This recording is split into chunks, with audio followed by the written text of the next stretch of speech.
The night was already a disaster before he walked in.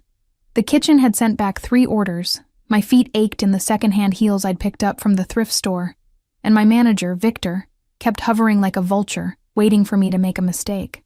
10 hours into my double shift at Natasha's, an upscale Russian restaurant in Brooklyn that catered to people with more money than I'd seen in a lifetime. And I was running on fumes. "Table 12, Anna," Victor hissed, shoving the leather-bound menus into my hands. "Very important client. Do not mess this up." I nodded mechanically, tucking a strand of my dark hair behind my ear. My grandmother's voice echoed in my head. "Держи голову высоко, Anushka." Keep your head high, Anushka. The memory of my babushka sent a familiar pang through my chest. 3 years since she'd passed, taking with her the last connection to my Russian heritage, and most days I could barely remember her face.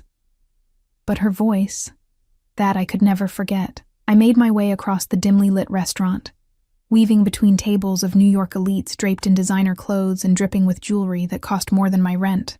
The air was thick with the scent of rich food, expensive cologne, and wealth, a combination that always made me feel like an imposter in my stiff white shirt and black skirt. And then I saw him. He sat with his back to the wall, facing the entrance, a position that offered a clear view of everyone who entered and exited. Even seated, I could tell he was tall, broad-shouldered beneath an impeccably tailored dark suit that probably cost more than my yearly salary. His face was all sharp angles, high cheekbones, straight nose, a jawline that could cut glass, framed by closely cropped dark hair with the faintest touches of silver at the temples. But it was his eyes that made my stomach clench. Cold, calculating, the color of steel, taking in everything while revealing nothing. He wasn't alone. 2 men flanked him like sentinels, their bulky frames failing to conceal the obvious bulges of concealed weapons beneath their jackets. A 3rd man stood near the entrance, his gaze constantly sweeping the room, hand never far from his inside pocket. I'd worked at Natasha's long enough to recognize his type. We served plenty of wealthy businessmen, but the ones with security details and eyes that never stopped scanning the room weren't just businessmen. They were something else entirely. Drawing a deep breath, I approached the table. "Good evening, gentlemen. Welcome to Natasha's. My name is Anna, and I'll be your server tonight." The practiced words fell from my lips with rehearsed ease. "May I start you with some drinks?" The 2 men flanking him didn't acknowledge me, their eyes continuing to scan the room, but he looked up, his gaze sliding over me with clinical detachment, as if assessing a piece of furniture. "Vodka," he said simply, his voice deep and smooth with the faintest trace of an accent.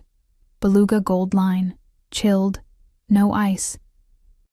I nodded, turning my attention to the others, but he cut me off with a flick of his hand. "Just for me. They don't drink on duty." "Of course, sir. I'll be right back with—" "And bring some zakuski," he added, not bothering to look at the menu. "Whatever is freshest." I nodded again, turning to leave when his voice stopped me, this time in Russian. "И поторопись, девочка. Я не привык ждать." And hurry up, little girl. I'm not used to waiting. The dismissive tone, more than the words themselves, made something flare inside me. Exhaustion, frustration from the long shift, the lingering grief of my grandmother's death. Whatever it was, it momentarily overrode my survival instincts. «Конечно, господин. Терпение. Добродетель даже для людей в вашем положении», I replied in flawless Russian. "Of course, sir. Patience is a virtue even for people in your position." The effect was instantaneous. His hand, which had been carelessly adjusting his cufflink, froze mid-motion. The temperature in the room seemed to drop 10 degrees as those steel-gray eyes snapped to mine, all pretense of disinterest vanishing. What I'd said wasn't remarkable. A simple, if slightly impertinent response. But something in my words had triggered a reaction so visceral that even his guards tensed, hands moving subtly toward their concealed weapons. "What did you say?" he asked, his voice dangerously quiet, still in Russian. I swallowed, suddenly aware that I'd made a terrible mistake. "Я извиняюсь, Esli. I apologize if—" "Your name," he cut me off, switching to English. "Your full name." "Anna," I said, my voice barely above a whisper. "Anna Petrova." Something flickered across his face. Recognition? Shock? I couldn't tell. Whatever it was vanished as quickly as it had appeared, replaced by a mask of cool composure. Anna Petrova, he repeated, each syllable deliberate, as if testing the weight of my name on his tongue. Bring the vodka, then we'll talk. It wasn't a request, it was a command. I nodded and fled to the bar, my hands trembling as I placed the order. What had I done? What about my simple Russian phrase had caused such a reaction? You look like you've seen a ghost, remarked Mikhail, the bartender, as he poured the expensive vodka with practiced precision. What's wrong? The man at table 12, I whispered. Do you know who he is? Mikhail's eyes darted toward the table, and his face paled. That's Maxim Volkov. What did you do, Anna? The name meant nothing to me, but Mikhail's reaction told me everything I needed to know. I spoke Russian to him. He said something rude, and I responded. I didn't think. You spoke Russian to Volkov? Mikhail hissed, nearly dropping the bottle. Are you insane? That man owns half of Brighton Beach. The other half is too afraid to admit he owns them too. My stomach turned to ice. A mafia boss. I'd talked back to a mafia boss. Here.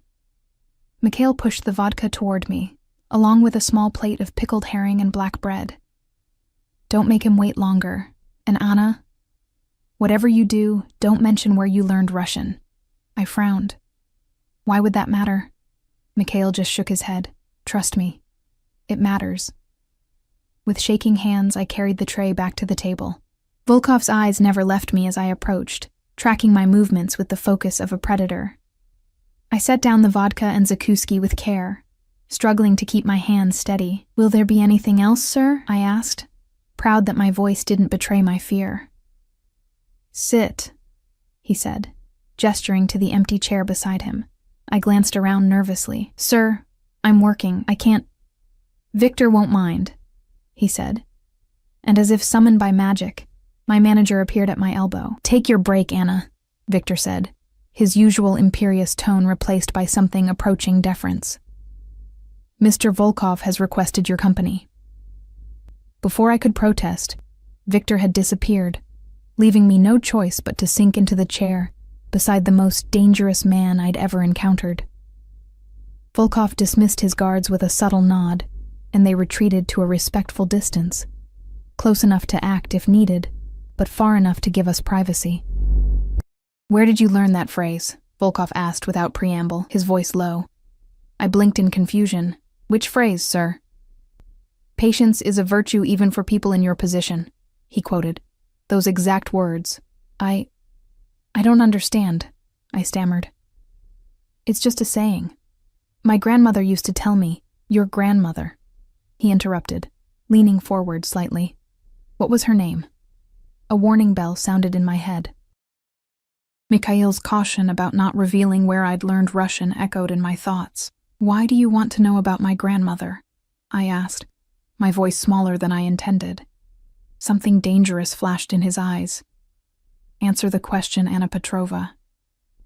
The way he said my name sent a shiver down my spine. Yelena, I whispered. Yelena Petrova. She died 3 years ago. Volkov went still, his expression unreadable. He reached for the vodka, downed it in one smooth motion, then set the glass down with deliberate care. Yelena Petrova from Odessa? My breath caught. Yes, how did you... And your mother? What was her name? My confusion deepened. Katya. She died when I was a baby. I never knew her. He closed his eyes briefly, and when he opened them, there was something new in his gaze, something that looked almost like pain. Do you know who your father is, Anna? He asked, his voice strangely gentle now. I shook my head. Grandmother said he was an American businessman who abandoned my mother when she got pregnant. I don't even know his name. Volkov reached into his jacket, a move that made his guards tense until they realized he was simply retrieving his phone. He tapped the screen a few times, then turned it toward me. The photo showed a much younger version of my grandmother, her arm around a beautiful young woman with my same dark hair and green eyes. My mother. I'd seen the picture before, one of the few my grandmother had kept. But what I hadn't seen was the third person in the photo, partially cut out of the version my grandmother had shown me. A young man with dark hair and steel-gray eyes, his arm protectively wrapped around my mother's waist. "That's my mother," I whispered, then looked up at Volkov in confusion. "But how do you have this picture? Who is that man?" Volkov put the phone away, his movements careful, controlled. "That phrase you repeated, about patience being a virtue. It wasn't just something your grandmother said. It was a code phrase, used between your grandmother and me, many years ago." "I don't understand." "No, you wouldn't." He studied me for a long moment. "Your mother and I, we were to be married. But there were complications, people who wanted me dead, people who would hurt anyone close to me." My heart began to race as the implications of his words sank in. "I sent Katya away to protect her. Yelena, your grandmother, arranged everything. New identities, new lives in America." His jaw tightened. "I was told there was an accident, that both Katya and her child, you, had died." The restaurant around us faded away as the ground seemed to shift beneath my feet. "What are you saying?" "I'm saying, Anna Petrova," he replied, his voice barely audible, "that the American businessman your grandmother told you about doesn't exist. Your father didn't abandon you." He reached across the table, his fingers brushing against my cheek with unexpected gentleness. "Your father is sitting right in front of you." The world spun around me. I gripped the edge of the table, trying to anchor myself as 25 years of believing I was unwanted, abandoned, suddenly cracked and shattered. "No," I whispered. "That's not possible. Grandmother would have told me. Would she? The same grandmother who used one of our secret code phrases as a common saying? Who cut me out of every photograph? Who told you your father was an American who abandoned you?" His eyes darkened. "Yelena took you from me, Anna. She made me believe you were dead." I stood abruptly, nearly knocking over my chair. "I need to go." "Anna." He reached for my wrist, but I pulled away. "I need a moment. Please." Something in my face must have convinced him, because he nodded, releasing me. "Don't run, Anushka. Not now that I've found you." The use of my grandmother's pet name for me sent another shock through my system. I turned and fled toward the back of the restaurant, pushing through the kitchen doors and out into the alley behind Natasha's. The cool night air hit my face and I gulped it down, trying to steady my racing heart. This couldn't be happening. The most feared man in Brighton Beach couldn't be my father. My grandmother couldn't have lied to me my entire life, but even as I denied it, pieces began falling into place. My grandmother's paranoia about strangers, our frequent moves throughout my childhood, her insistence that I never tell anyone about our Russian background, the way she'd stiffened whenever news about the Russian Mafia appeared on television, and my mother's eyes in that photograph. The same steel gray as the man sitting at table 12, Anna. I whirled around to find Victor standing in the doorway, his usual smug expression replaced by one of genuine concern. "He's asking for you," Victor said quietly. "Whatever is happening between you and Volkov, be careful. Men like him don't take rejection well." I wrapped my arms around myself, suddenly cold despite the warm summer night. "Did you know? About him? About me?" Victor shook his head. "I only know that Maxim Volkov doesn't speak to waitresses, doesn't show personal photos to strangers, and doesn't let people walk away from him." He hesitated.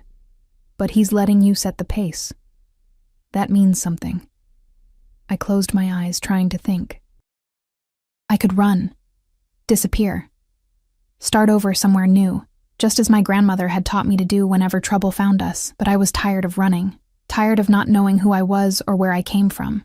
If this man, this dangerous, powerful man, was truly my father, didn't I deserve to hear his side of the story? "I'll come back in," I said finally, "but I need answers, not threats or intimidation." Victor nodded, looking relieved. "I'll tell him." As Victor disappeared back into the restaurant, I took one final deep breath of night air. My life had been upended in the space of a single conversation, all because I'd responded to a rude comment in Russian. Whatever happened next, there would be no going back to the life I'd known this morning. I squared my shoulders and walked back inside, toward the man who claimed to be my father. toward answers I wasn't sure I was ready to hear, toward a future suddenly as uncertain as my past had become. The walk back to Volkov's table felt like crossing a minefield. Every eye in the restaurant seemed fixed on me, though I knew it was just my imagination. To them, I was still just a waitress, invisible unless they needed something. They couldn't see how my world had just imploded. Volkov stood as I approached, a gentleman's gesture that seemed incongruous with what I knew about him. He dismissed his guards with a subtle flick of his fingers, and they retreated further, giving us privacy while maintaining their watchful presence. "Shall we go somewhere more private?" he asked, his voice carefully neutral. I shook my head. "No, here is fine. Public was safer. Witnesses meant protection." A faint smile touched his lips, as if he understood my reasoning and approved of my caution. "Very well." He gestured to the chair beside him, and after a moment's hesitation, I sat. For several long seconds, neither of us spoke. I studied his face, searching for resemblances I might have missed before. The shape of his eyes, the set of his jaw. Yes, there were echoes of my own features there, subtle but unmistakable now that I was looking for them. "You have questions," he said finally. "A lifetime of them," I replied, my voice steadier than I expected. "But let's start with the most obvious. If you're my father, why didn't you look for me? For 25 years, I believed you wanted nothing to do with me." Something dark flashed across his face. "Because I thought you were dead, Anushka. Your grandmother—" He paused, visibly composing himself. "Yelena told me there had been an accident, that Katya and her unborn child had died. She showed me newspaper clippings, death certificates, all forgeries, I now realize. But why would she do that? Why separate us?" Volkov reached for the vodka bottle, pouring himself another measure. He offered me the glass, but I shook my head. "Your grandmother never approved of me," he said after taking a sip. "Even before I became what I am now.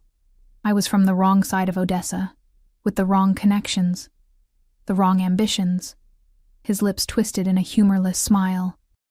"The only thing I had going for me was how much your mother loved me." He set down the glass, his fingers lingering on the stem. "And I loved her. More than anything. Despite everything. The shock, the disbelief, the lingering suspicion that this was all an elaborate lie. I felt a pang in my chest at the raw grief in his voice. "What happened to her? To my mother?" I asked quietly. Grandmother would never talk about it. "A car accident. Real, not fabricated." His voice hardened. "But the circumstances were complicated." "Complicated how?" He studied me for a moment, as if debating how much to reveal. "I had enemies, even then. People who would target those I cared about to get to me." A cold realization washed over me. "Are you saying my mother was murdered? Because of you?" His silence was answer enough. I pressed my fingers to my temples, trying to process this new horror. "So grandmother was right to take me away, to hide me from you." "No." The word came out sharp, almost violent. "Yelena should have told me the truth. I would have protected you. I would have moved heaven and earth to keep you safe." "The way you kept my mother safe?" The words escaped before I could stop them, bitter and accusing. I expected anger, threats. Instead, pain flashed across his face, raw and unguarded, before his expression smoothed back into careful neutrality. "I made mistakes," he admitted quietly. "I was young, arrogant. I thought my growing power would shield those I loved." His jaw tightened. "I was wrong." We fell silent again, the weight of the past hanging between us. Around us, the restaurant continued its evening rhythm, waiters gliding between tables, the soft clink of silverware against china, murmured conversations, while my entire existence rearranged itself. "I don't know what you want from me," I said finally. "I'm not part of your world. I'm just a waitress trying to finish college." Something that might have been pride flickered in his eyes. "College? What are you studying?" "Linguistics and international relations," I answered, surprised by his interest. "I graduate next semester. Your mother would be proud," he said softly. She was brilliant with languages, too. The mention of my mother sent another pang through my chest. All my life, I'd had only fragments of her, A handful of photos, my grandmother's reluctant stories, the Russian lullabies she'd sung to me before I was old enough to remember. I have her diaries, Volkov said, as if reading my thoughts. Letters she wrote. Photos. Things I've kept safe all these years. Believing they were all I had left of her, my heart stuttered. You'd share those with me? They're yours by right. He reached into his jacket again, this time withdrawing a business card. He placed it on the table between us. My private number. When you're ready, call me. We have much to discuss. I made no move to take the card. What makes you think I want anything to do with you? I lowered my voice, leaning in slightly. You're a criminal. I'm a businessman with interests that sometimes operate in gray areas. He corrected mildly. And I'm your father. DNA doesn't make you a father. No, he agreed, but it's a start. I couldn't argue with that. Whatever else he might be, this man was my blood, the missing piece of my identity I'd wondered about all my life. I need time, I said, to think, to process all this. He nodded, seemingly unsurprised. Of course, but there's something else you should know. His expression grew serious. Once word gets out about who you are, and it will, your life will change. A chill ran down my spine. What do you mean? My enemies will see you as leverage, a way to get to me. His voice remained calm, but his eyes had hardened. You'll need protection. I don't want protection. I want my normal life back. That's no longer an option, Anushka. There was genuine regret in his voice. The moment you spoke that phrase to me, your old life ended. I'm sorry for that. Anger flared, hot and sudden. So I'm just supposed to accept that? Let you take over my life because of a relationship I didn't even know existed until an hour ago? No, he said, surprising me again. You're supposed to make your own choices, but with full awareness of the consequences. I looked around the restaurant, suddenly paranoid. Were there people watching us even now? Would I walk home tonight and find myself followed, kidnapped, used as a pawn in some underworld power game? Stop, Volkov said, his voice gentler than I'd heard it yet. You're safe for now. No one else knows who you are to me. But they will. Eventually, he conceded. Which is why we need to prepare. We don't need to do anything, I said, rising from my chair. I need to finish my shift and go home. I need to think. He made no move to stop me, but his voice followed as I turned to leave. The card, Anna. Reluctantly, I took it, slipping it into my pocket. And Anna, he added, his tone making me pause. Don't go to your apartment tonight. I turned back, alarm rising. Why not?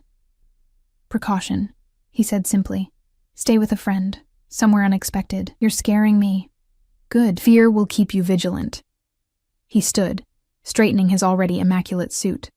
I'll be in touch tomorrow. With that, he placed several $100 bills on the table, an outrageous tip for a glass of vodka and a plate of zakuski, and walked toward the exit, his security detail falling into formation around him.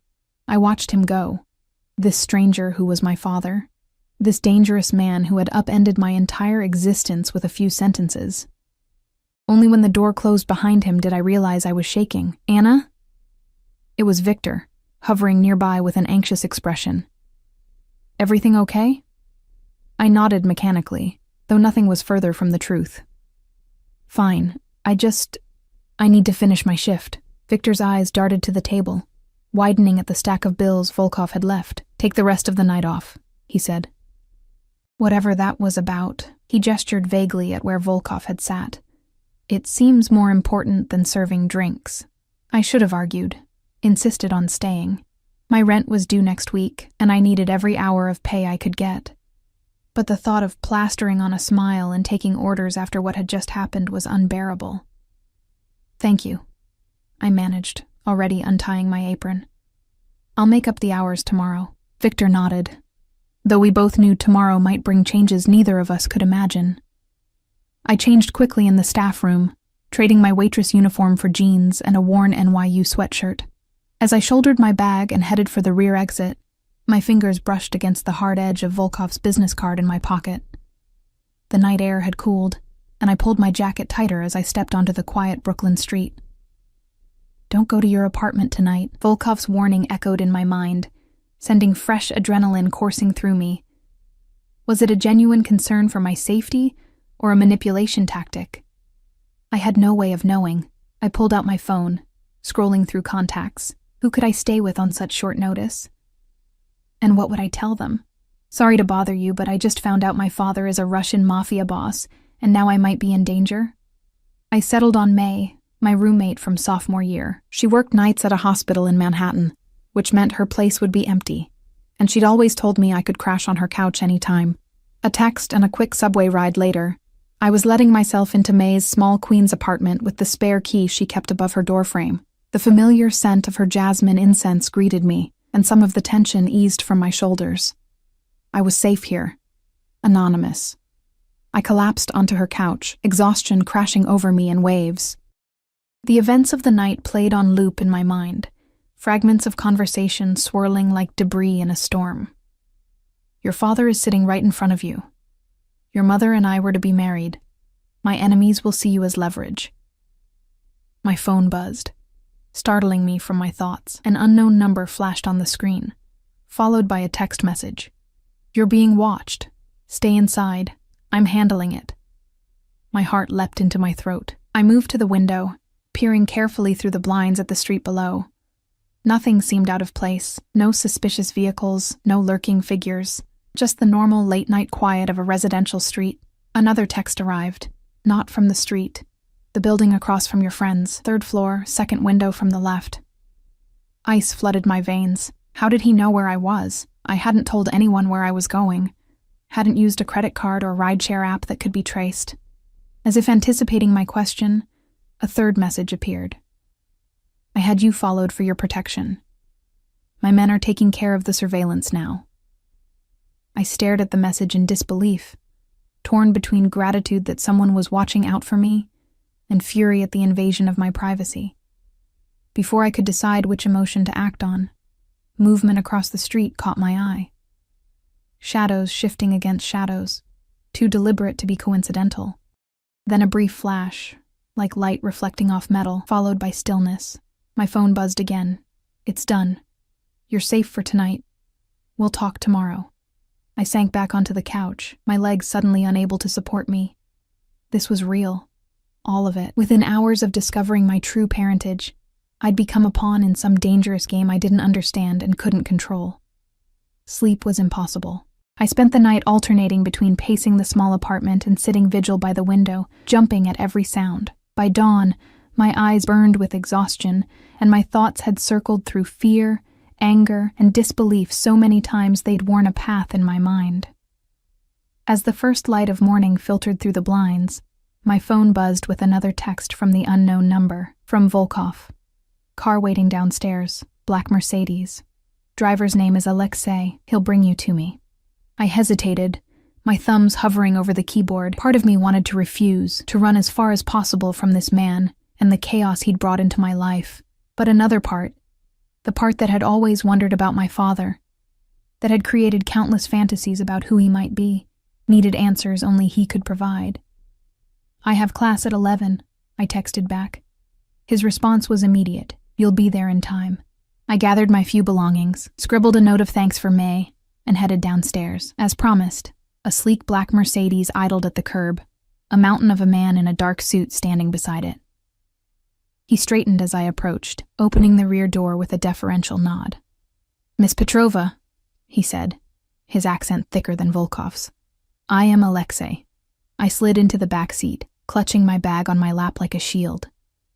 Where are we going? Brighton Beach, Alexei replied, closing my door and moving around to the driver's side. Mr. Volkov's residence. The car pulled away from the curb, merging into the early morning traffic. Through the tinted windows, New York City slid past in a blur of concrete and glass.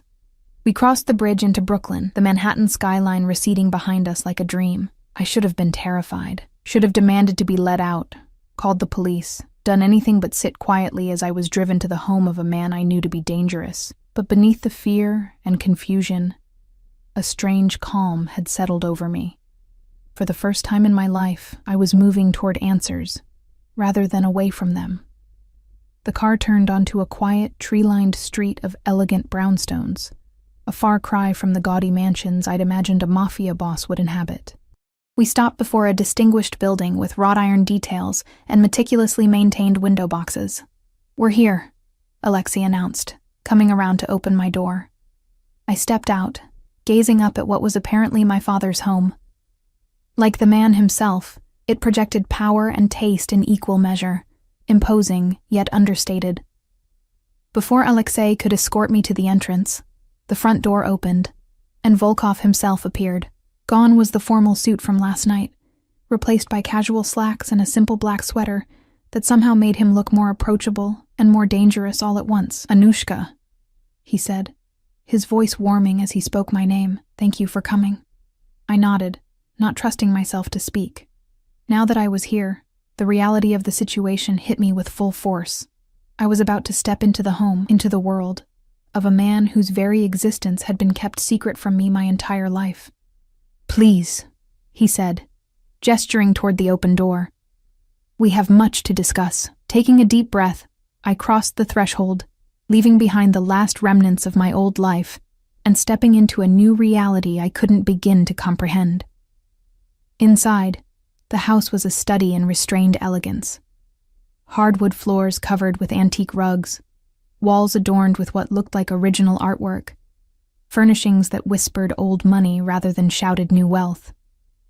"This way," Volkov said, leading me through a formal living room into a sun-filled kitchen at the back of the house. To my surprise, the space was warm and inviting, with copper pots hanging from a rack and fresh flowers on the center island.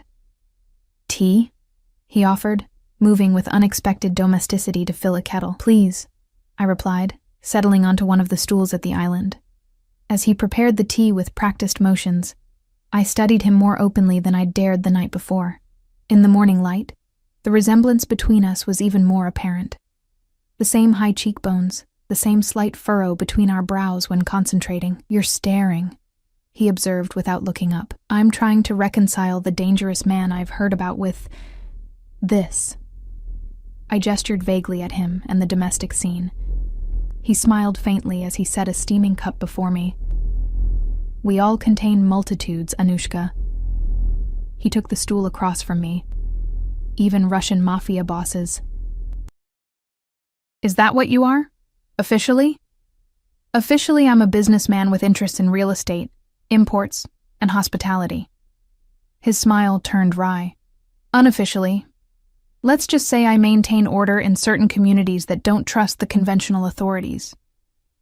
"You're a criminal," I said bluntly. "By some definitions, yes."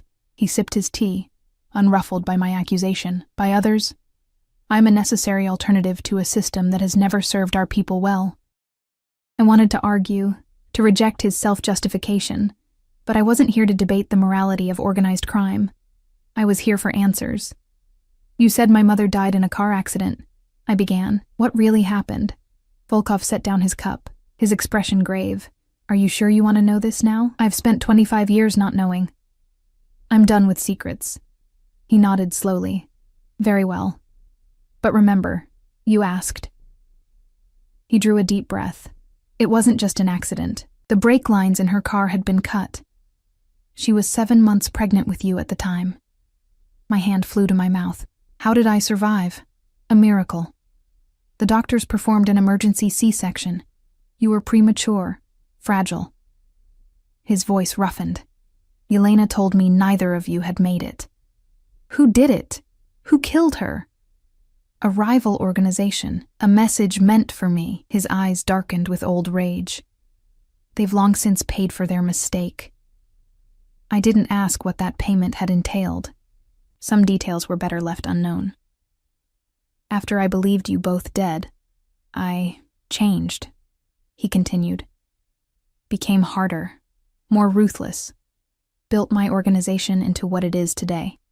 He looked at me directly. "I'm not a good man, Anna, but I was a man who loved your mother with everything I had, and I would have loved you just as much." The simple honesty in his voice threatened to crack the protective shell I'd tried to maintain. "Why should I believe any of this? You could be manipulating me for some reason I don't understand." In answer, he stood and left the room, returning moments later with a small wooden box. He placed it on the island between us, his hand lingering on the lid. I've carried this with me for 25 years, he said quietly. Open it. With trembling fingers, I lifted the lid. Inside lay a collection of items. A faded photograph of a young woman, my mother, laughing at the camera. A delicate gold chain with a small emerald pendant. A handwritten letter in Cyrillic. And nestled among these treasures, a tiny pink hospital bracelet labeled Baby Girl Petrova. My bracelet. From the day I was born. How? I whispered, lifting it with reverent fingers. I bribed a nurse to give me something. Anything from the daughter I thought had died. He answered. I needed something tangible to mourn. Tears blurred my vision, as 25 years of believing myself unwanted collapsed under the weight of this simple proof of a father's grief. There's more, Volkov said gently. Letters your mother wrote to you while you were in her womb. Photos from when we were young, her journals. All for you, when you're ready. I closed the box carefully, overwhelmed. I don't know what to feel, I admitted. Everything I thought I knew about myself, about my life, was a lie. Not everything, he countered. Yelena loved you. She raised you well, made you strong, independent. A ghost of a smile touched his lips. Taught you to answer back to men who disrespect you, even dangerous ones. Despite everything, I found myself smiling back. She did that. Yes, she was wrong to take you from me, he said, his voice hardening slightly. But her motives were pure. She wanted to protect you from my world. And now? Now you're part of it whether either of us wants that or not. He leaned forward, his expression grave. People will have seen us together last night. Questions will be asked. Connections will be made. It's only a matter of time before my enemies learn about you. Fear knotted in my stomach. What does that mean for me? It means changes, security, precautions. He held up a hand as I started to protest. I'm not asking you to abandon your life, Anushka. Your studies, your friends. Those can continue. But certain adjustments will be necessary. What kind of adjustments? I asked, already dreading the answer. Volkov's expression remained calm, but his eyes were watchful, gauging my reaction. For starters, you'll need to move. Your current apartment isn't secure. Move? I can't afford. Money isn't an issue, he interrupted smoothly. I own several properties with adequate security. The implication that I would accept his financial support so easily irritated me. I've managed on my own this long. I don't need your money. Something like respect flickered in his eyes. Your independence is admirable, but this isn't about pride, Anna. It's about survival. I wrapped my hands around my teacup, drawing comfort from its warmth. You're asking me to uproot my entire life based on a danger I haven't even seen evidence of. The man watching your friend's apartment last night was evidence enough, he countered. If my people hadn't intervened, he left the sentence hanging, but the implication was clear. Who was he? I asked, despite myself. A freelancer, hired to track unusual movements in my circle. He shrugged slightly. Standard practice in our world. When someone like me shows interest in a waitress, people notice. Our world. Not my world. The distinction wasn't lost on me. I have classes, work, friends, I said. I can't just disappear into your protection and forget my life. I'm not asking you to. His tone was patient. Attend your classes. Keep your job if you wish, though it's hardly necessary now. See your friends. But do it all with proper security measures in place. Like bodyguards following me around campus. I scoffed. That won't draw attention at all. There are more subtle approaches. He regarded me thoughtfully. You're studying linguistics and international relations, yes? Perhaps an internship at one of my legitimate businesses would be appropriate. It would justify security without raising questions. I narrowed my eyes. Are any of your businesses actually legitimate? A smile played at the corner of his mouth. Many are. Import-export, real estate, a chain of restaurants including Natasha's. That stopped me short. You own Natasha's? Is that why Victor was so afraid of you? Victor has reason to be cautious around me, yes. Something dangerous flashed across his face before disappearing, but that's not relevant now. I filed that information away for later consideration. So what happens next? You set me up in some fortress with bodyguards, and I just adjust to being a Mafia princess? His expression hardened slightly. This isn't a movie, Anushka. There are no Mafia princesses, and there are only targets and assets. Right now, you're potentially both. The bluntness of his assessment sent a chill through me. This wasn't a game or a fantasy. The danger was real. I need time, I said, to process all of this, to decide what I want. Volkov nodded, as if he'd expected this response. Of course, but while you're deciding, allow me to implement basic security measures. He rose from his stool, moving to a nearby drawer to retrieve a small box.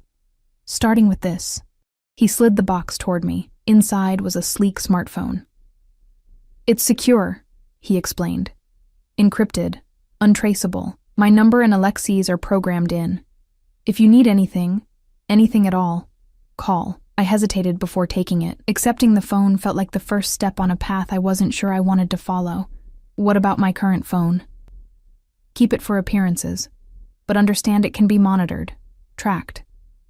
His eyes met mine, serious. No sensitive conversations.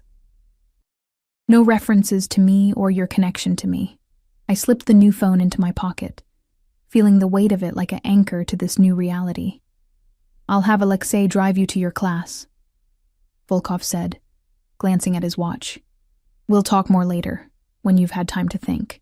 As if summoned by his name, Alexei appeared in the doorway, car keys in hand.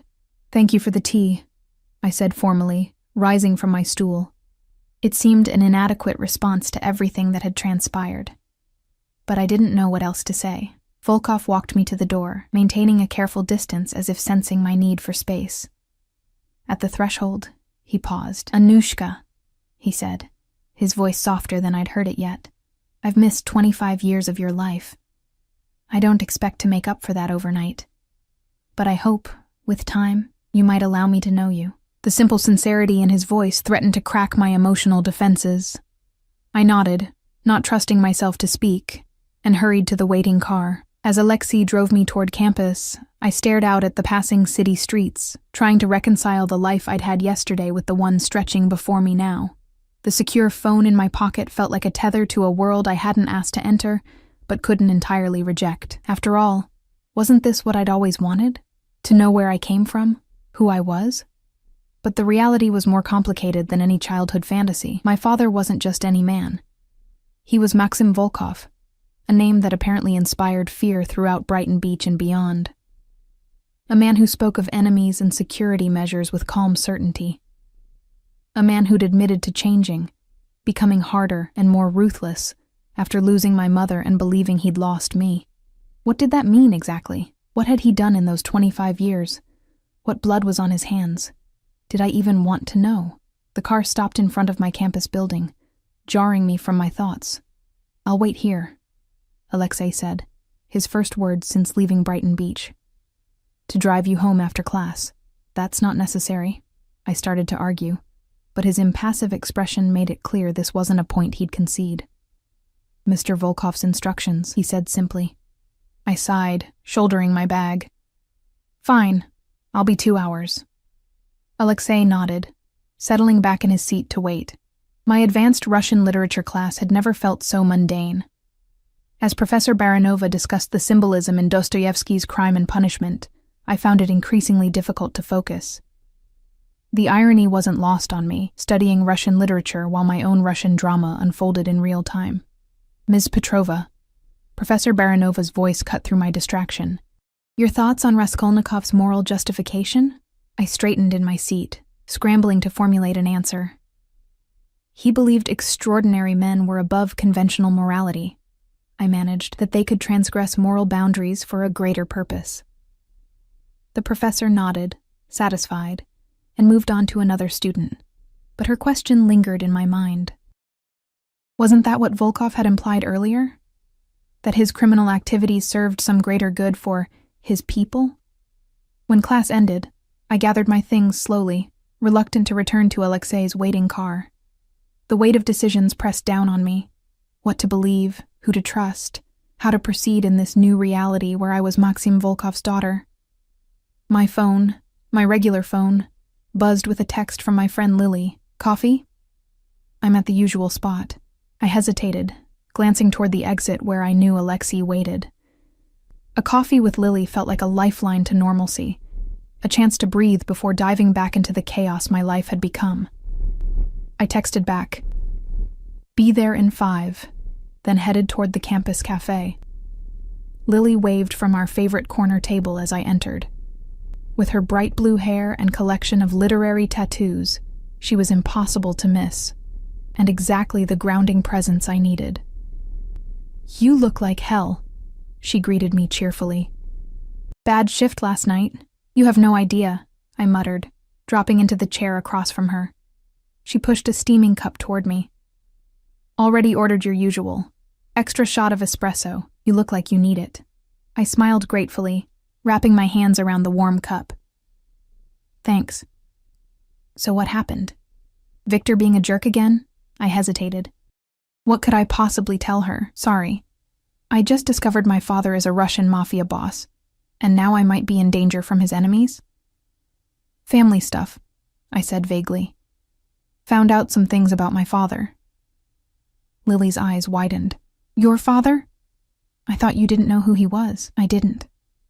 Until last night." I took a sip of coffee, using the moment to choose my words carefully. "Turns out my grandmother lied to me. He didn't abandon us. He thought we were dead." "Holy shit," Lily breathed. That's huge, Anna. Did you meet him?" I nodded, unable to elaborate further without entering dangerous territory. "What's he like? What does he do?" Lily leaned forward, eager for details. I searched for words that weren't lies but wouldn't reveal too much. "Intense, successful, in business." "That's it? In business?" Lily rolled her eyes. "Come on, I need more than that. Is he married? Do you have secret siblings? Is he rich?" Before I could formulate safe answers to her barrage of questions, movement at the cafe entrance caught my attention. Alexei stood in the doorway, his massive frame and dark suit conspicuously out of place among the college students. Lily followed my gaze. "Who's the men in black reject?" I closed my eyes briefly, cursing silently. "Someone who works for my father," I admitted. "He's giving me a ride." Lily's eyes narrowed with suspicion. "Okay, what aren't you telling me? Because that guy looks like security, not an Uber driver. It's complicated," I said, rising from my chair. "I promise I'll explain more when I can, but right now, I have to go." "Anna," Lily began, concern replacing curiosity in her expression. "I'll call you," I promised, gathering my things. "I just need some time to figure things out." As I approached Alexei, I didn't bother hiding my irritation. "I told you I'd be 2 hours. Mr. Volkov's orders changed," he replied impassively. "We need to leave now." A chill ran down my spine. "Why? What's happened?" Alexei's eyes scanned the cafe before returning to me. "Not here." The car. Dread pooled in my stomach as I followed him outside to the waiting Mercedes. As soon as the doors closed behind us, I demanded, "Tell me what's going on." "Mr. Volkov received information," Alexei said, pulling smoothly into traffic. "The man from last night wasn't working alone. Others are looking for you." "Who? Why?" "The Bratva faction from Queens. They've made connections between you and Mr. Volkov faster than anticipated." "And what does that mean for me?" Alexei's eyes met mine in the rearview mirror. "It means you need to disappear for a while, Miss Petrova, at least until Mr. Volkov can resolve the situation." The normalcy I'd been clinging to slipped further away with every word. "Disappear where?" "Somewhere safe," was all he said as the car accelerated toward an uncertain future. "I'm not going anywhere until I speak with him directly," I said, crossing my arms. "I want to hear this from Volkov himself." Alexei's expression remained impassive, but he reached into his jacket and retrieved a phone, identical to the one Volkov had given me. "Call him." I pulled out my new secure phone and dialed the only number programmed into it besides Alexei's. Volkov answered on the first ring. "Anushka," he said, his voice tense. "You're with Alexei?" "Yes. He says I need to disappear. What's going on?" A beat of silence. The situation has escalated. I've received credible information that Yuri Sokolov has connected you to me. And who is Yuri Sokolov? The head of the Queen's Bratva, Volkov explained, his tone grim. A particularly ambitious man who would consider you a valuable acquisition. The casual way he referenced my potential abduction sent a chill through me. I have finals in 3 weeks. I can't just vanish because some gangster might be interested in me. Your education is important, Volkov agreed, surprising me. But your safety is paramount. I have a property upstate, isolated, secure. You can continue your studies remotely while I resolve this situation. And how long will that take? A few weeks, perhaps a month. A month? I exclaimed. That's non-negotiable. Volkov cut in, his voice hardening. Sokolov is not someone to underestimate.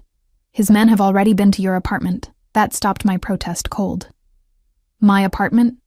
When? An hour ago. They were thorough in their search. My stomach dropped as I imagined strangers pawing through my belongings, violating the small sanctuary I'd created for myself. Did they... I swallowed hard. Was anything destroyed? The damage is being repaired, Volkov said, which wasn't exactly an answer. I've sent people to retrieve your essential items. Clothes, books, your laptop. Anything else you need can be purchased. The efficiency with which he'd taken over my life both frightened and infuriated me. You had no right. I had every right, he interrupted. As your father and as someone who understands the danger you're in, the word father hit like a physical blow. 24 hours ago, I would have given anything to hear a man claim me as his daughter with such conviction. Now, the reality was far more complicated than the fantasy had ever been. I need to let people know, I said, thinking of Lily, my professors, my boss at Natasha's. I can't just disappear without a word. Alexei has a cover story prepared. A family emergency requiring your immediate return to Russia for a few weeks. It's believable and requires no detailed explanations. The thoroughness of his planning was unnerving. How long had he been preparing for this possibility? Since the moment he recognized me last night? This is happening too fast, I said, my voice smaller than I intended. Volkov's tone softened slightly. I know, Anushka, and I'm sorry for that, but sometimes fast is what keeps you alive. Those words hung between us, stark and unarguable. Fine, I conceded. But I want your promise this is temporary. That I'll be able to return to my life when it's safe. You have it, he said without hesitation. This is about protecting you, not controlling you. Never doubt that. I wanted to believe him, despite everything. The shock, the fear, the lingering suspicion that I was being manipulated. I wanted to trust that this man who shared my blood had my best interests at heart. I'll see you at the property tonight, Volkov continued. There are matters I need to attend to first. Matters I probably didn't want to know the details of. All right. Anushka, he added, his voice lowering, trust Alexei. He would give his life for you without hesitation, simply because you're my daughter. The call ended, leaving me with that unsettling thought as the car continued its journey out of the city. I glanced at Alexei's stoic profile, wondering what inspired such loyalty. Fear? Money? Something deeper? How long have you worked for Volkov? I asked, breaking the tense silence. Alexei's eyes met mine briefly in the rearview mirror. 15 years. Why? His massive shoulders lifted in a slight shrug. He saved my life, gave me purpose when I had none. Doing what? Exactly? A ghost of a smile touched his lips. Keeping his world in order. And now, keeping you safe. I leaned back against the seat, processing this. You're comfortable with that? With what he does? Mr. Volkov is a complicated man, Alexei said carefully, but he protects what's his territory. He glanced at me again. His family. Family. Such a simple word for such a complex reality. Where are we going exactly? I asked, watching as the urban landscape gradually gave way to suburbs, then to more sparsely populated areas. Westchester County, Alexei replied. Mr. Volkov's estate is near the reservoir, very private, very secure. The car fell silent again as I watched New York City, the only home I'd ever known, recede in the distance. My mind raced with questions, fears, and the growing, uncomfortable awareness that my life had been irrevocably altered. 2 hours later, we turned onto a private road that wound through dense forest. After passing through an imposing gate with multiple security cameras, we continued for another mile before the trees opened to reveal a sprawling property centered around a stone manor house that looked like it belonged in the English countryside rather than upstate New York. "This is his?" I asked, unable to keep the awe from my voice. "One of several properties," Alexei confirmed, pulling up to the front entrance. "But this is where he comes when he needs peace." The term seemed incongruous with what I knew of Maxim Volkov, but I said nothing as Alexei opened my door and escorted me inside. The interior was unexpected, warm and elegant rather than ostentatious. Honey-colored wood, plush furnishings in jewel tones, walls lined with books, and windows that flooded the space with natural light. "Your rooms are upstairs," Alexei said, leading me toward a sweeping staircase. "Mr. Volkov thought you might want to rest before dinner." The suite he showed me to was larger than my entire apartment, with a sitting area, a massive 4-poster bed, and a bathroom that featured both a clawfoot tub and a shower big enough for 3 people. "Your things are in the closet," Alexei informed me. "If you need anything else, pick up the house phone and dial 0. Mrs. Petrenko, the housekeeper, will assist you." After Alexei left, I explored my new quarters in a daze. The closet had indeed been stocked with my clothes, neatly arranged by color and type, alongside several new items with designer tags still attached. My books sat on a shelf by a comfortable reading chair. My laptop waited on a desk beneath a window overlooking manicured gardens. It was surreal, this strange blend of my modest possessions within such opulent surroundings, like my life had been lifted from its foundations and inserted into someone else's reality. Exhaustion suddenly hit me like a physical blow. The past 24 hours caught up all at once. The shock, the fear, the uncertainty, the constant vigilance. I barely made it to the bed before collapsing. I woke to soft knocking and the realization that hours had passed. The room was now bathed in the golden light of late afternoon. "Miss Petrova?" A woman's voice, heavily accented. "Dinner will be served in 30 minutes. Mr. Volkov has arrived and asked me to inform you." "Thank you," I called back, sitting up and trying to orient myself. "I'll be down soon." I showered quickly and changed into fresh clothes, my own jeans and a new cashmere sweater I found among the items Volkov had provided. As I brushed my hair, I studied my reflection in the ornate mirror. Same green eyes, same dark hair, same face I'd known all my life. And yet, everything had changed. I was still Anna Petrova, waitress and linguistics student. But now I was also the daughter of Maxim Volkov, a man powerful and dangerous enough to uproot my entire existence within hours of discovering my identity.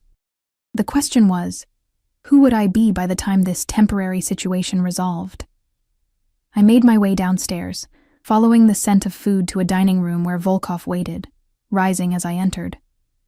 He'd changed since our morning meeting, now dressed in a simple button-down shirt and slacks that somehow made him look more approachable. "Anushka," he greeted me. "I hope you found everything comfortable." "It's all very nice," I said inadequately. But still a gilded cage. Something like approval flickered in his eyes. "You have your grandmother's directness. Please sit." A woman, presumably Mrs. Petrenko, appeared with steaming dishes: borscht, beef stroganoff, roasted vegetables. The familiar aromas transported me instantly to my grandmother's small kitchen, bringing an unexpected lump to my throat. "Your grandmother's recipes," Volkov explained, noting my reaction. "I had them recreated for you." The gesture was unexpectedly thoughtful and effective. It breached a small part of my defensive wall. "Thank you," I said softly. We ate in silence for a few moments before I gathered the courage to ask the question that had been plaguing me since our phone call. "What happens now? With Sokolov and everything?" Volkov set down his fork, his expression turning serious. "Now I send a message that you are under my protection, that any move against you will be considered a direct attack on me, with all the consequences that entails." "And what does that mean exactly?" I pressed. "What consequences?" His eyes met mine, unflinching.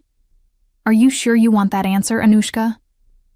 I need to understand what I'm part of, I insisted. No more lies, no more half-truths. Volkov studied me for a long moment, then nodded. Very well. In our world, threats must be backed by action. Sokolov needs to understand that pursuing you would cost more than he's willing to pay. You're going to kill him, I said flatly. Not if a less permanent solution presents itself, he replied, his tone almost casual. But I will do whatever is necessary to ensure your safety. The matter-of-fact way he discussed potential murder sent a chill through me. This was the reality of my father's world. Life and death decisions made over dinner, as casually as others might discuss business strategies. I don't want anyone dying because of me, I said, then hope Sokolov is intelligent enough to heed my warning. Volkov's expression softened slightly. This is not the introduction to fatherhood I would have chosen, Anushka, but know that everything I do now, I do to protect you. I looked away, unable to meet his gaze. That doesn't make it right. No, he agreed quietly. It doesn't. But right and necessary aren't always the same thing. The days at Volkov's estate blended together in a strange rhythm of luxury and confinement. I attended my classes remotely, my professors accommodating what they believed was a family emergency in Russia. I studied in the vast library, walked the grounds under the watchful eyes of security personnel, and slowly acclimated to a life that felt both alien and oddly familiar. Volkov himself was often absent, handling what he vaguely referred to as business matters, but our dinners together became a nightly ritual. During these meals, I pieced together fragments of my mother's story, of their relationship, of the life I might have had if things had gone differently. She was brilliant, Volkov told me one evening, his eyes distant with memory. Languages came to her like breathing. She could hear a phrase once and repeat it perfectly. Like you. I pushed my food around my plate, still uncomfortable with these glimpses into a past I'd never known. Grandmother never talked about her talents. Just that she was beautiful and kind. She was those things too, he acknowledged. But Katya was so much more. She had fire, determination. A faint smile touched his lips. She would have been proud of the woman you've become. Would she be proud of what you've become? I asked, the question escaping before I could reconsider. Volkov didn't flinch at the implied criticism. Perhaps not all of it, he conceded. But she would understand the choices I made after losing her, after believing I'd lost you. Violence, crime. That's what you chose. I chose power, he corrected. Because powerlessness cost me everything I loved. I had no response to that. How could I judge the path grief had led him down when I'd never experienced a loss so profound? On the 7th day of my exile, I was curled in a window seat in the library, translating Russian poetry for an assignment, when Alexei appeared in the doorway. Miss Petrova, he said, his usual stoic expression tinged with something I couldn't identify. Mr. Volkov requests your presence in his study. The formality in his tone alarmed me. Is something wrong? It's not my place to say, he replied, which was answer enough. I followed him through the manor's winding corridors to Volkov's private study, a room I'd not yet been invited to enter. Alexei knocked once, then opened the door without waiting for a response. Volkov stood by the window, his back to the door, phone pressed to his ear. He spoke rapidly in Russian, his tone carrying an edge I hadn't heard before. Even without understanding his words, the tension in his shoulders told me something significant had happened. He ended the call as I entered, turning to face me. A bruise darkened his left cheekbone, and a cut bisected his eyebrow. Whatever business he'd been handling had clearly turned physical. You're hurt, I said, surprising myself with how much the sight disturbed me. It's nothing, he dismissed, gesturing to a chair across from his desk. Please, sit. I did as he asked, noting the subtle wince as he lowered himself into his own chair. What happened? Is it Sokolov? The situation with Sokolov has been addressed, Volkov said carefully. That's not why I asked you here. Then what? I received a call from your friend Lily this morning, he interrupted. On my private line. My blood ran cold. What? How did she? Apparently, she copied my number from your phone when you weren't looking. Resourceful girl. There was a note of reluctant admiration in his voice. She's been investigating me, us, making connections. Panic flared. Is she in danger? Did you— She's fine, Volkov assured me quickly. I have no intention of harming your friend. But her curiosity poses a risk, to her, to you, to our arrangement. I slumped in relief, then tensed again as his words sank in. What did she say? She demanded to know what I'd done with you. Threatened to go to the police if I didn't produce you within 24 hours. His lips quirked in what might have been amusement. She's loyal. I respect that. Lily's just worried about me, I said defensively. I disappeared without much explanation. Which is why you need to speak with her, Volkov said. Reassure her. In person. I straightened, surprised by this unexpected concession. You're letting me go back to the city? Briefly, under controlled conditions. He leaned forward, wincing again. The situation with Sokolov has been contained, but not eliminated. Caution is still warranted. I wanted to press for details on what contained meant, but the prospect of returning to some semblance of normalcy, even temporarily, took precedence. When can I go? Tomorrow. Alexei will drive you. Volkov's expression turned serious. But Anna, this is not a return to your old life, not yet. You'll meet your friend, assure her of your well-being, and return here. Is that clear?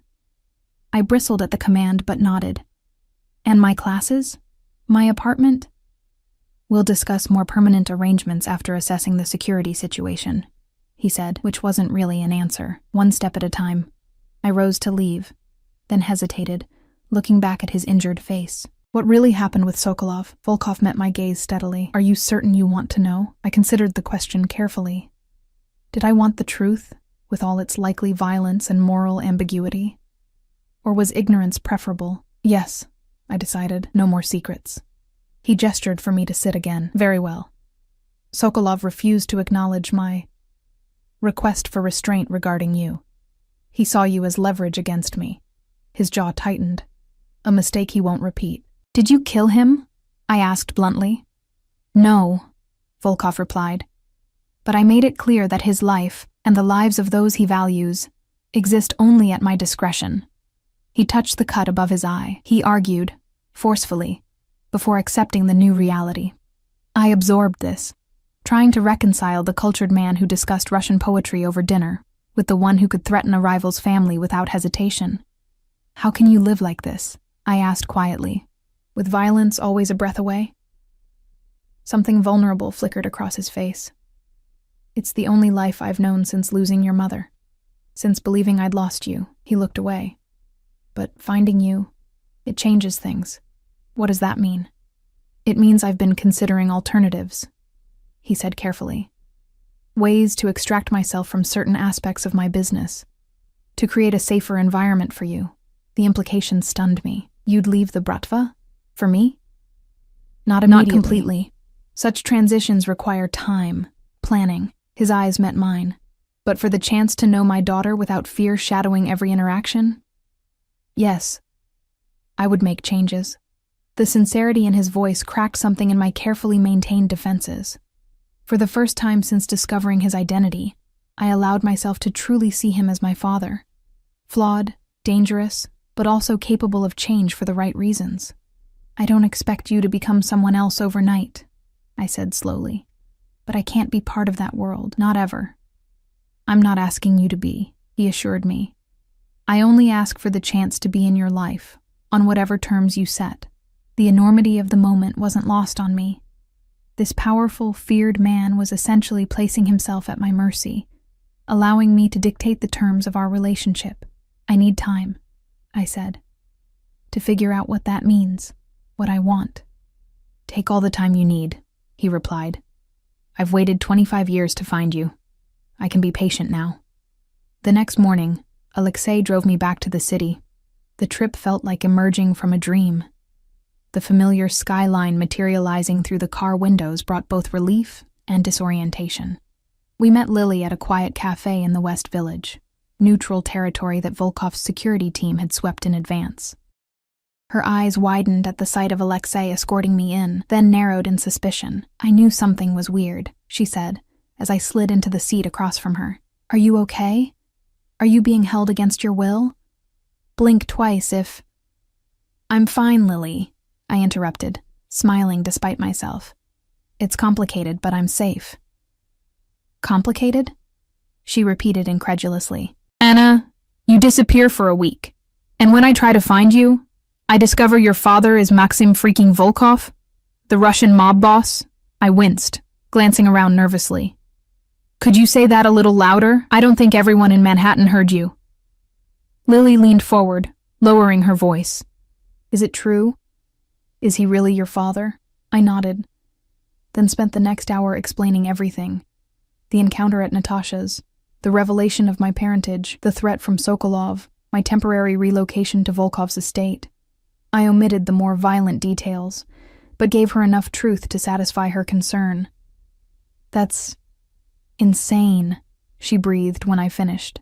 Like Lifetime movie insane. Tell me about it, I agreed, sipping my now cold coffee. So what happens now? She asked. Are you like the heir to a criminal empire? I laughed despite the gravity of the situation. God, no. That's not what either of us wants. I hesitated, then added, he's talking about making changes, stepping back from certain aspects of his business. Lily's eyebrows shot up. Seriously? The notorious Maxim Volkov going straight? Not exactly, I clarified, but evolving. For me. Wow. Lily sat back, processing this. That's actually kind of beautiful, in a twisted way. I smiled wryly. My life has become one big in a twisted way.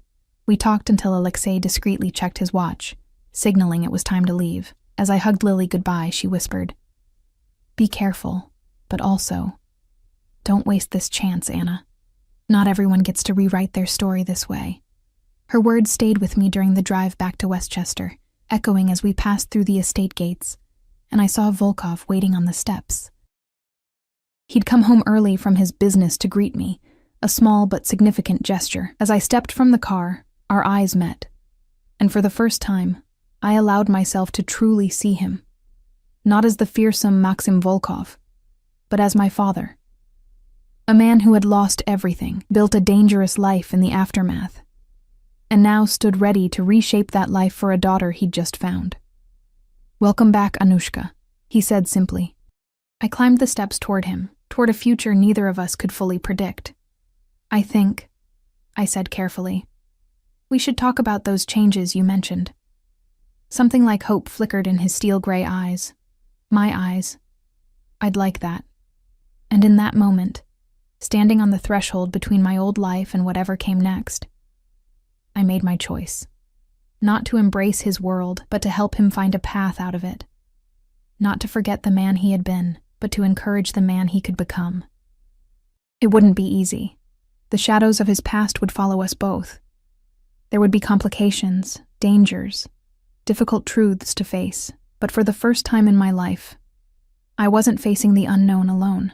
I had found my father, and somehow, against all odds, he had found a way back to the man he might have been, a man worthy of being my father. So, I said, stepping through the doorway beside him, let's begin.